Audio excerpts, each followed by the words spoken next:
Ladies and gentlemen, thank you for listening. Thank you for downloading. And thank you for subscribing to the latest edition of the 12 Kyle podcast. I'm 12 Kyle. Check this out. On this podcast, what I'm going to talk about is an apartment. Check that. The first apartment. The first crib that you got on your own. How I came to this topic, I was just chilling the other day, minding my own business, and somebody, retweeted a tweet into my timeline. And the tweet said, "How much was your rent in your first apartment on your own?" And I couldn't help but laugh, right? Because it just took me back to when I bought my first, or I should say when I rented my first apartment. My story is a little bit different because I didn't initially, like, the first apartment that I got wasn't one that I rented by myself. When I was in college at South Carolina State University, I lived in a dorm. I played football up until, when was that? The semester before I was about to graduate. Moved off campus, had a brand new apartment off campus. I did not live alone at that particular time. I lived with my then girlfriend, a girl by the name of Sharice. More on her later. So we lived in an apartment together, and so it wasn't like, that was my first apartment by myself, because technically I wasn't by myself. I was living with my girl. And so I graduated from South Carolina State in 1996, December of 1996, right? So I stay in Orangeburg, where South Carolina State is, and stay at the apartment. Sharice and I still living together, the whole nine. And so I decided to move to the city of Atlanta. So I hit up my boy Jay Fresh, who childhood friend. Jay Fresh had just graduated from Coastal Carolina University, and he had moved back home. Jay Fresh and I lived around a corner from each other back home in our hometown of Florence, South Carolina. The difference was that after graduation, Jay Fresh went back home. I stayed in Orangeburg, but I wasn't planning to stay in Orangeburg long. It was either move to Atlanta or go to grad school. And so I stayed in Orangeburg until the summer of 97. And then Jay Fresh and I came up with this crazy idea to move to Atlanta. And we did. And so we moved to Atlanta. And maybe one day I'll come back on and talk about how we look for an apartment. We ended up getting a townhouse together in a northern suburb of Marietta. And so it was nice. And me and Jay Fresh lived together for a year. And after the lease was up, like, we just kind of decided to go different directions. And it wasn't because we weren't cool or anything like that, because that's my man. Like, again, I've known Jay Fresh since we were 6 years old. So we've been friends. This is one of my boys.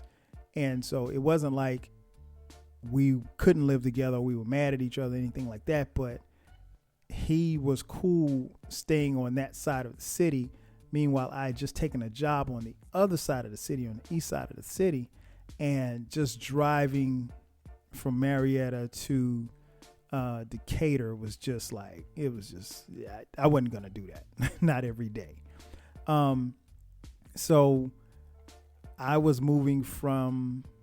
made a decision to move from the then white suburbs of Atlanta to the newer black suburb of Decatur.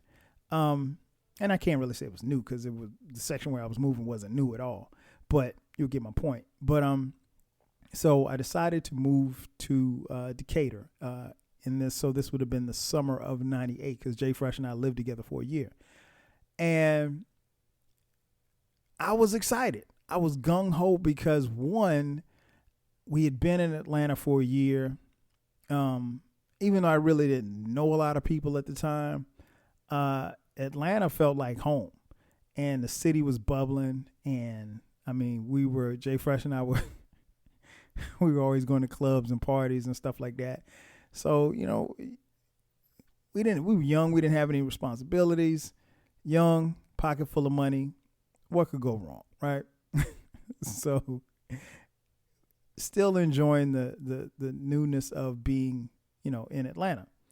And Atlanta in 98 isn't the same city that it was or that it is currently now. I wish I had the time to talk about old Atlanta versus new Atlanta. In fact, there might be a podcast down the road. So anyway, so I decided to move to Decatur because Decatur is where it's greater. You know what I'm saying? I mean, Decatur was the spot. Decatur was black suburb, and you were literally 5-10 minutes from downtown. A lot of stuff you could get into. Things were always popping in Decatur. And I really wasn't familiar with Decatur that much, but I was like, you know, what the hell? It won't take me anything to find a place to live. So after looking around, I came up on this spot. And looking back on it now, you know, I probably shouldn't have, you know, even considered the place. But what happened was I was driving down the street and I saw the advertisement for, you know, that they had apartments for rent, and they had like a lot of balloons out front because the apartment complex, you couldn't see it from the road. And in the street that the apartments were on was a street called Candler Road. Very, very popular road in the city of Decatur. So it's on Candler, and it's literally, I guess the best way I can describe it, from the apartments, you go maybe about, once you get out of the apartment driveway, if you will, or moving out of that area, you go about 10 feet, you cross over Interstate 20, and then there's South DeKalb Mall. Now, South DeKalb Mall is a mall that you probably want to go to if you want to get, you know, the flyest hairdo, or you want to get the dopest sneakers. Not exactly a place where you want to go get a dress shirt from or a belt. But if you wanted some fresh Air Force Ones, they had you, and the food court was always jamming. So it was that kind of mall, right? So I guess what I can kind of tell you, if you haven't figured it out, this apartment was in the hood. Not the rap hood, but the hood. But here's the thing. The rent was $425.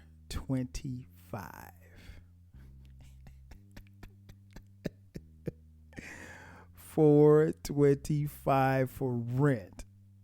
And, you know, I wasn't balling or anything back then, but, you know, I had a couple coins. So like $425 was like nothing. Like, I mean, once I paid my rent, I still had mad money left over, and, you know, I was able to stack, you know, a couple of grand. So it's like, I was happy. I was like, okay, this is dope. And so they had the balloons, so that got my attention. So I went into the place or whatever. And I'm gonna be honest with y'all, it didn't look that bad to me. Like, it looked like a pretty decent spot, right? And so talked to the lady. She showed me a couple of apartments, and I was like, no. She was showing me this other one. She was like, and it was on a corner, and I was like, yo, this is dope. And like where I could park my car, there was a screen door where I could actually go into like a sliding glass screen door if I wanted to, or I could walk around, or whatever the case was. And so I was cool. So I was like, all right, bet, $425, I'm in. And so I signed a lease for a 1-bedroom, you know, for $425. And okay, I guess the best thing I could do is describe what this place looked like. All right, so when you walk in, boom, right? When you walk in, you're walking into, because this is a relatively small, I think it was 500 square feet, I think, if I'm not mistaken. But you walk in, and when you walk in, you're in the living room. There's a little, I was going to say chandelier, but I know damn well it was no chandelier. There was a light that hung down like a chandelier, like when you walk in. And so you're immediately in the living room, and then to the right is the kitchen. Now let me tell you about the kitchen. I wasn't thrilled about the kitchen because there was a door that separated the kitchen from the living room. And it wasn't just a typical door. It was one of those doors that swung. You know what I mean? Like, so you push it and it swings open. It wasn't like, and I honestly, in my house that I grew up in, there was no doors leading to the kitchen. And so I'd only been, I couldn't even think of anybody's house that I'd been to that had a door, or even worse, a swinging door that led to the kitchen. So that was a really big turnoff for me as far as the kitchen was concerned, because I didn't want a door to swing open or swing closed. I mean, of course, it's just me in the house, or in the apartment, but still. And the kitchen was relatively small. Like, okay, like I'm 5'7", right? So, but I have, I guess, decent long arms, I guess, nice wingspan for somebody that's 5'7". My arms are longer than, I guess it would be for the average person that's 5'7". But anyway, just what I'm saying is, like, I could literally stretch my arms out. I could stand in the middle of the kitchen, stretch my arms out, and touch one wall with my left hand, and almost touch the wall with my right hand. So the kitchen wasn't big. First, you had the swinging door, and then you had, the mad small kitchen. It was big enough. It had a refrigerator in there, of course, a kitchen sink, and, stove and whatnot. Okay, so that's the kitchen. And you come out of the kitchen, you're back into the living room, and, well, you're in the dining room, and then you move over a little bit, and you're into the living room, which was where I put my couch. I got me a couch. Man, this couch was so cool, man. I had so many nice naps on this couch. I got me a couch for $10 at Goodwill. $10 at the Goodwill. And so, like, I had the couch, had a little coffee table, and then I set up my little TV, and right there in the living room. So I had, everything that I needed right there. So it wasn't really big, but, it was me. And then so when you walk out of the living room, there's a really small hallway that's about 2 feet, and to the left is the bedroom, and you had a closet in the bedroom. I think it was one closet, or maybe might have been 2 closets in the bedroom, and then to the right of the hallway there was obviously the bathroom, tub, and shower. And toilet. Yeah, it had a toilet. And so that was the place. So it was mad small, but it was home. And again, I'm young, I'm impressionable. I really don't know that I'm living in the hood, because it didn't really feel like the hood, but it was like hood adjacent. Like, it was just like, it wasn't what you would probably want to live in right now.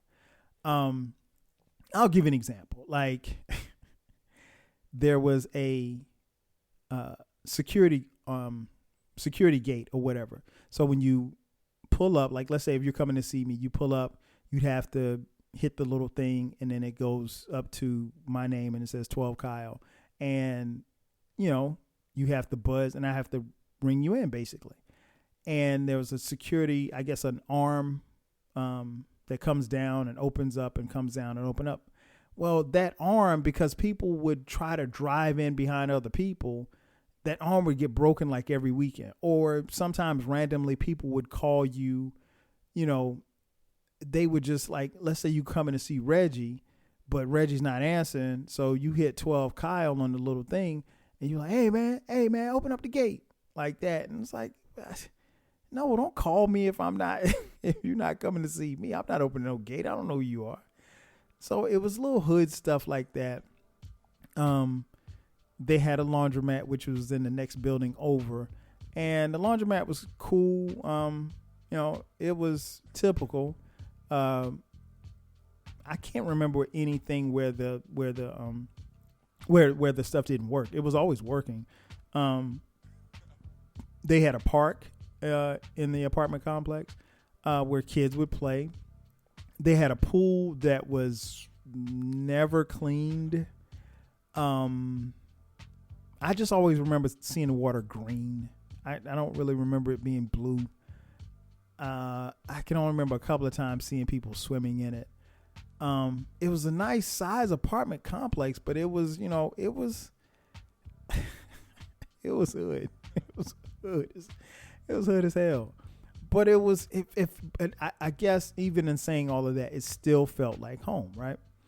And then above me, the guy who lived above me was a cat named Amos. Shout out to Amos if you're still listening. I know you got to be out there listening. My man Amos. Amos was cooler than a fan. Amos, at the time, probably was in his mid-50s.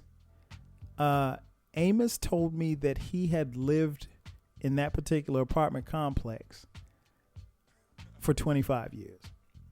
And at the time, Amos was, he worked at the GM plant that was here, General Motors plant. General Motors plant shut down, I don't know, 15 years ago, I guess. But at the time, that I lived there, he worked at GM. And so he worked like the night shift. So when I would be going to work in the morning, he would be coming home. And Amos was always coming. Anytime I saw Amos coming in the morning, he'd stop by the store on his way in, and he'd have a deuce of Old English 800 malt liquor. But Amos was cool, man. He was always speaking. He would always talk to me. He was a huge Braves fan. And Amos, I think Amos had some kids who were adults at the time, but according to him, he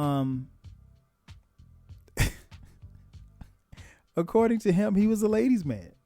And I found that to be very interesting because, like, Amos was missing about 5 teeth. He was missing about 5 or 6 teeth out of the top of his mouth, between the top and the bottom of his mouth. But he would always laugh and smile with you and everything like that. I mean, he didn't have any partials or anything or any fake teeth. His teeth were just gone, and he was a ladies' man. And he would tell me, like, he was like, "Hey man, boy, I did some push-ups last night. Boy, I was pushing up. And just to let you know, like, push-up means like he had sex. Like he was doing push-ups on the girl.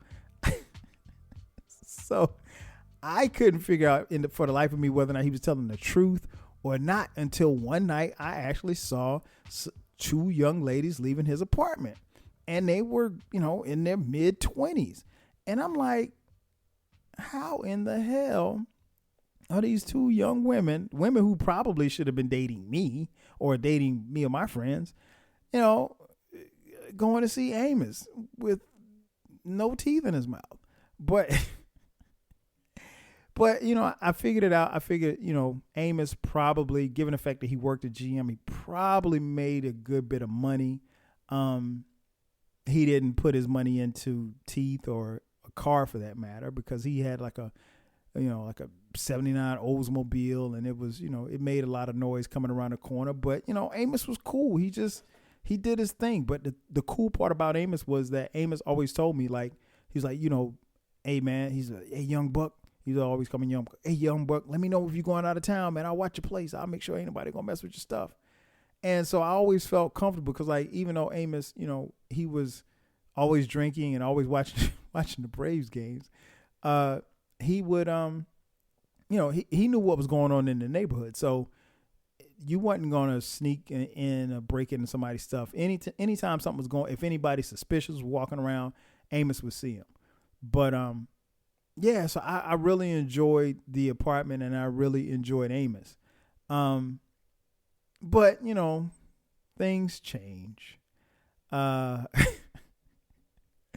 I couldn't live the bachelor life in that particular apartment, but for so long. Um, Again, while it was comfortable for me, uh, life changes. I had a situation where um, the girl that I mentioned, Sharice, we were still dating, and she graduated from college. She graduated from South Carolina State University, and then she moved to Atlanta. And when she moved in with me. And not long after that, we became parents for the first time on August 9th, 1999. And what I realized was that one bedroom apartment on Candler Road probably wasn't conducive for a woman and my infant son. It just wasn't. I distinctly remember the 4th of July, and I just remember hearing mad gunshots. I mean, at first I thought it was, fireworks, but, nobody shoots fireworks at, 2 a.m. It was like Uzis. And while it wasn't close by, it was just like disturbing enough to the point where I'm like, I don't think I can live here with that. Yeah, it seemed like the longer that I stayed, and I was only there a year, but it seemed like over time, the longer that I stayed, the worse things kind of got. The apartment was cool. I didn't have any issues. I think one time the hot water heater went out, and they came and they replaced it. And they did it relatively quickly. I did have one scare. One day I went to work, and Sharice was pregnant at the time, and it was we had a real bad storm, and I remember coming home, and I remember seeing like 10 fire trucks passing me. And as I turned into the apartment complex, I realized that the fire trucks were going into the apartment complex. Well, Sharice was at the house at the time. And my worst fears was that, okay, oh my gosh, the house caught on fire and Sharice is in there. And she was pregnant at the time with our son. But luckily she wasn't. But what happened was lightning actually struck the building behind our building, and it caught on fire. And so I was just like, yeah, I mean, that's something that can happen. But I was just like, okay, yeah, we got to go. And I mean, she wasn't really too fond of the place. I don't think she hated the place, but I think she was just like, nah, bro. You have a woman, you have a child. We're not going to live here like this. And to be honest, it went from having your own bachelor pad where it's just you, 500 square feet, and then you add your girl and your child. That place got small real quick. And I'll give you an example. Like, we went to South Carolina to see my folks for Dion's first Christmas. And I told my parents and my family, I said, hey, look, it's his first Christmas. Don't get him anything. I mean, don't get him a whole bunch of stuff because he's not going to remember any of this stuff. And of course, Dion, our oldest son, was the first grandchild I shouldn't say was. He is the first grandchild on both sides. So they bought him a ton of shit, like to the point where when we were driving back from South Carolina, I could barely put all the stuff in the car and his car seat. So and when we came back and we had to put all of that stuff in the apartment, like I couldn't fit all the stuff. Like there was no, I literally ran out of room. He had Christmas stuff everywhere in the apartment. And so I think we ended up moving out right after Christmas, like that January. We went to another spot in Decatur and got a 2-bedroom apartment that was much bigger and better in a nicer neighborhood. But yeah, I had, it was I couldn't stay there. It was my first crib and I paid $425 for rent. But I mean, I did have a couple of milestones there. We got engaged. We got engaged there. I proposed on Y2K, December 31st, 1999. The joke is that I proposed because I thought the world was coming to an end, but that's not the case. But anyway, and you guys know the rest of the history. Sharice and I are still together, been married now 21 years. We have 4 beautiful children.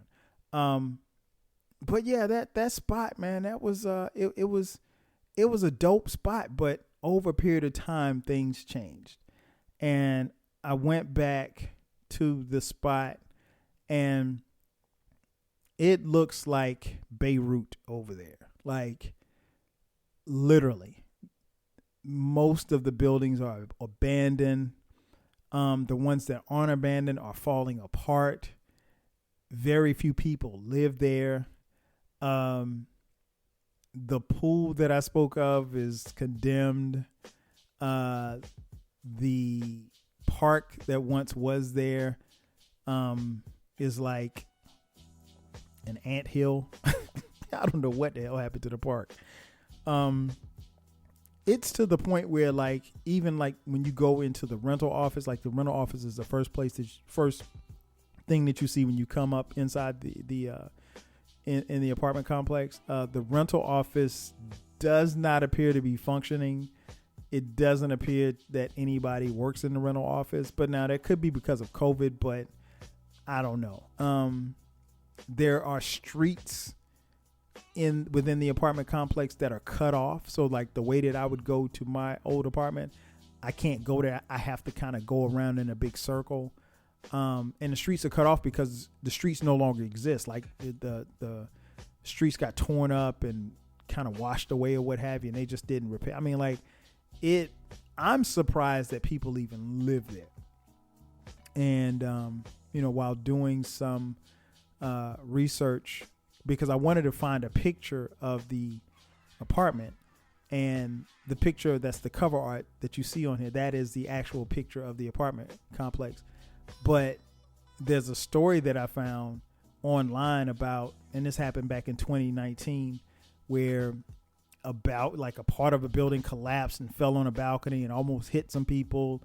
And, the apartment complex is gone to hell. The name of it is the Park on Candler Apartments. You can Google it yourself. It's in Decatur, Georgia. I don't know how much the rent is now. Because the rent was $425. They got to be charging like $100 for rent, because it's not what it used to be, and it's bittersweet. And the last time I went there was earlier this summer, and I went looking, and I was really looking for Amos to see if Amos still lived out there, and I would imagine Amos is probably like in his Amos might be in his mid 70s. I would guess. Yeah, he probably is mid to late 70s. And who knows? He might have some new teeth, and he might still be pushing up. I don't know. But yeah, man, I wanted to get on here and talk a little bit about my first crib. It was the apartment. Place was called the Park on Candler, and it was located on Candler Road in Decatur, Georgia. Like I said, you could Google it. You're not going to see much, but you'll probably see that article, and there's a TV link to it of the report that happened when the building collapsed. But it's sad. But, back in 98, it was my shit. It was dope. And I mean, for $425, can you really beat that? Do me a favor. As you're listening to this podcast, if you're on social media, hit me up and let me know how much you paid for rent for your first spot. Ladies and gentlemen, that's going to do it for me. Thank you for checking out this edition of the 12 Kyle podcast. Be sure to subscribe to the podcast, because from time to time we will drop bonus episodes on Sundays. That's going to do it for me. I'll catch you guys next time. 5 G's.